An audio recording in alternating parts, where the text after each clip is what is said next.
ঐতিহাসিক শোলাকিয়া ঈদগাহে ঈদুল ফিতরের 198তম জামাত অনুষ্ঠিত হতে যাচ্ছে।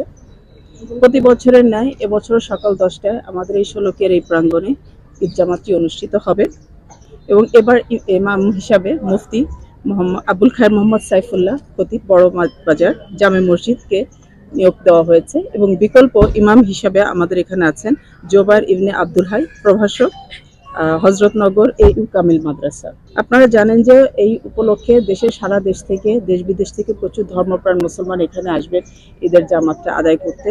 সেই জন্য আমরা বিভিন্ন আবাসিক হোটেল সহ সরকারি ব্যবস্থাপনায় 3টি জায়গাতে তাদের থাকার ব্যবস্থা করেছি। এই জায়গাগুলো হলো আজিমউদ্দিন উচ্চ বিদ্যালয়, কুমুদিনী সরকারি প্রাথমিক বিদ্যালয় এবং বাগে জান্নাত নুরানি মাদ্রাসা। এখানে তাদের ইফতার এবং অন্যান্য যে খাবার, যে রাতের খাবারের, এটা একদম বিনামূল্যে ব্যবস্থা রাখা হয়েছে। এবং আপনারা জানেন যে আইন শৃঙ্খলা রক্ষার জন্য বাংলাদেশ পুলিশ তো সার্বক্ষণিক ডিউটি পালন করবেন, তার সাথে র্যাব, বিজিবি, সেনাবাহিনী, আনসার ডিউটি করবে বিভিন্ন পয়েন্টগুলোতে।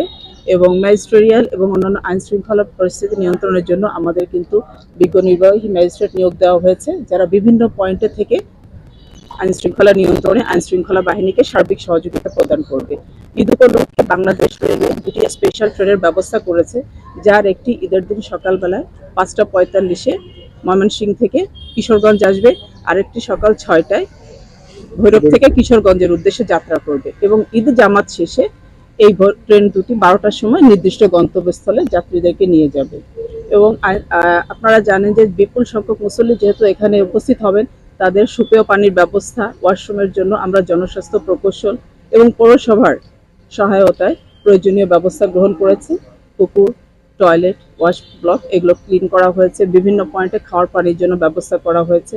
এবং আপনারা জানেন যে যারা নামাজ পড়বেন মুসল্লিরা, যারা কাতারে দাঁড়াতে পারেন, কাতার যাতে নষ্ট না হয়, ভেঙে না যায়, এই জন্য কাতারে কিন্তু লাইন কাটা হয়েছে এবং চুন দিয়ে রেডি করা হয়েছে, যাতে নির্দিষ্ট সময় মুসল্লিরা এসে স্ব জায়গায় আসন গ্রহণ করতে।